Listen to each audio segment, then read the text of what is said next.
9 अगस्त को राखी का पर्व है, जिसके लिए देश भर में राखियों से बाजार सजने लगे हैं। लेकिन इस बार बाजार में पारंपरिक राखियों के साथ साथ इको फ्रेंडली राखी भी खूब दिख रही है। ऐसे में हमारी छठी गुड न्यूज़ यही है, भाइयों की कलाइयों पर सजेगी इको फ्रेंडली राखी।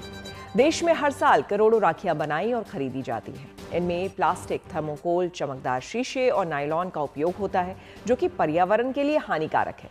लेकिन इस बार इको फ्रेंडली राखियां इस समस्या का सजग और सुंदर समाधान बनकर सामने आया है।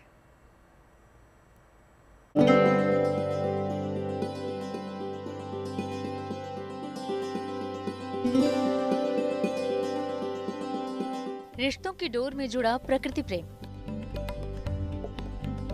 इको फ्रेंडली राखियों की अनोखी पहल।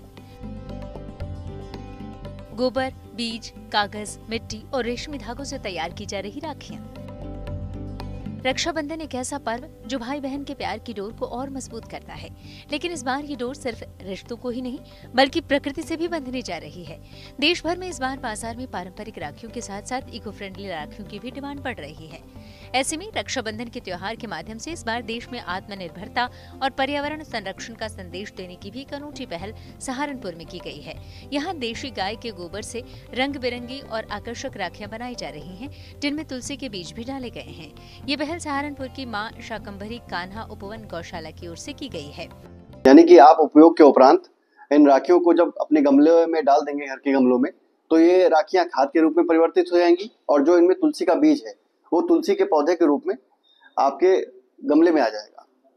और अगर हम दूसरी राखियों से इसको कंपेयर करें तो बाकी राखियां जहां 100, 200, 250 इस तरह से मार्केट में इनका मूल्य है, हमारी राखी का मूल्य मात्र 10 रुपए है। यानी किसी भी व्यक्ति को वो आसानी से मिल सकती है। यानी राखी को उपयोग के बाद अगर गमलों में डाल दिया जाए तो गमलों में राखियां खाद के रूप में परिवर्तित हो जाएंगी और जो इनमें तुलसी का बीज है वो तुलसी के पौधे के रूप में आपके गमले में आ जाएगा। और खास बात है कि इन राखियों की कीमत मात्र 10 रुपए है। यानी किसी भी व्यक्ति को ये इको फ्रेंडली राखी आसानी से मिल सकती है। हमारा लक्ष्य करीब 150-2,000 राखियां तैयार करने का है। अब तक हमने 1000 राखियां तैयार कर ली है और इसको हम ऑफलाइन तथा ऑनलाइन माध्यम से विक्रय कर रहे हैं। इसमें कई सारी वेबसाइट हैं, उसके माध्यम से विक्रय कर रहे हैं और साथ ही हम अपने इसमें ऑफलाइन स्टॉल भी लगाएंगे शहर के विभिन्न स्थानों पर, तो वहां भी विक्रय।